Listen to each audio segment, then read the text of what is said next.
انہیں کاٹے گئے، ان کی کمی اتارنے کے بعد انہوں نے انہیں کنویں میں دھکا دے دیا۔ اور اس کے بعد کیا ہوا؟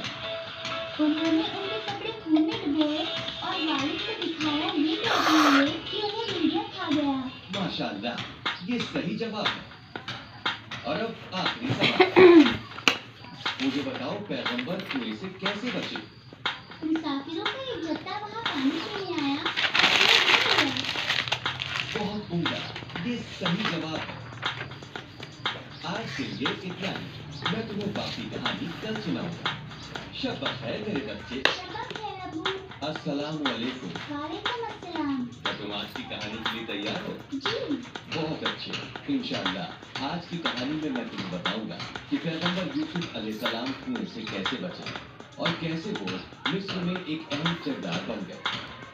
ارے واہ، مجھے کہانی سنائیے نا ابو۔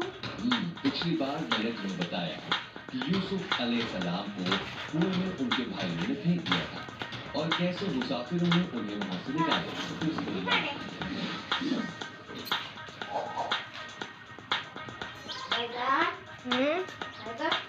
پیغمبر یوسف علیہ السلام کا سفر کنویں سے محل تک تھا۔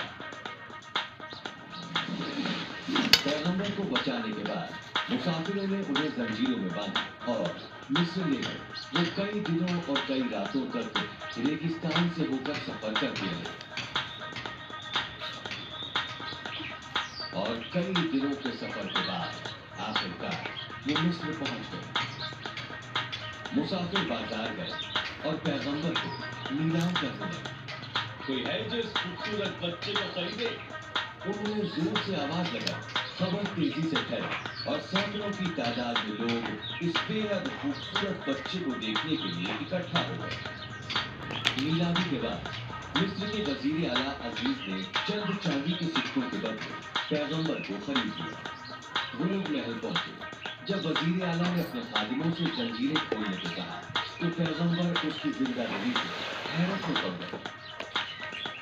پھر عزیز نے پیغمبر سے کہا کہ وہ کبھی بھی اس کا بھروسہ نہ توڑے اور اس کے ساتھ ہی یہ وعدہ بھی کیا کہ وہ ان کے ساتھ کبھی بدسلوکی نہیں کرے گا۔ اس کے آرام سے رہنے کا انتظام کیا جائے۔ عزیز نے اپنی بیگم سے کہا، یہ ایک بہت عقل مند لڑکا ہے۔ آخرکار یوسف علیہ السلام کو سکون نصیب ہوا۔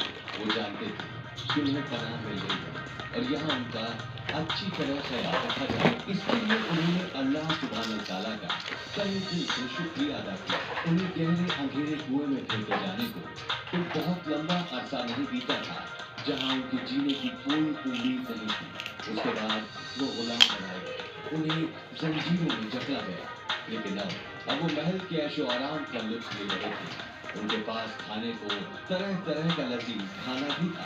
خیر، اس سب کے باوجود ان کا دل اپنے والد اور اپنے چھوٹے بھائی بنیامین سے ملنے کے لیے بے قرار تھا۔ یوسف علیہ السلام کو وزیر اعلیٰ کی بیوی کا ذاتی ملازم بنایا گیا۔ وہ بہت تمیزدار اور فرما بردار تھے۔ اپنی تمیز تہذیب اور سلیقے سے انہوں نے سب کا دل جیت لیا۔ جلد ہی یوسف کی خوبصورتی کو لے کر شہر میں باتیں ہونے لگی۔ لوگ یہ کہتے کہ انہوں نے اس سے پہلے اتنا خوبصورت انسان کبھی نہیں دیکھا۔ ان کا چہرہ بیدار اور خوبصورت تھا، ان کی روح کا نور ان کے چہرے پر صاف نظر آتا تھا۔ جیسے ہی وہ جوان ہوئے، ان کی عقل مندی اور علم میں اضافہ ہو گیا۔ وہ جلدی ہی ایک اچھی تقریر دینے والے بن گئے جو ہمیشہ لوگوں کے لیے بہت دلکش ہوتی۔ ان کے مالک کو احساس ہوا کہ یوسف ان کی زندگی میں آئے سب سے ایماندار، سب سے سچے اور ذہین انسان ہیں۔ کچھ وقت کے بعد انہیں گھر بار کی پوری بات دور سونپ دی گئی اور وزیر اعلیٰ انہیں اپنے بیٹے کی طرح ماننے لگے۔ وزیر اعلیٰ کی بیگم زلیخا یوسف علیہ السلام کو بہت پسند کیا کرتی تھی۔ گزرتے وقت کے ساتھ ساتھ ان کی دیوانگی دن بدن بڑھتی ہی گئی۔ وزیر اعلیٰ کی بیگم اپنے جذباتوں پر قابو نہیں رکھ پا رہی تھی۔ ان کی راتوں کی نیند اڑ گئی۔ اب وہ پیغمبر کی محبت میں اندھی ہو گئی۔ زلیخا اپنی دیوانگی پر قابو نہیں رکھ پائی۔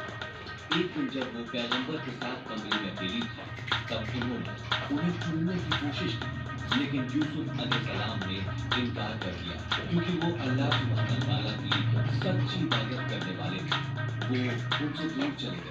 پیغمبر کے انکار سے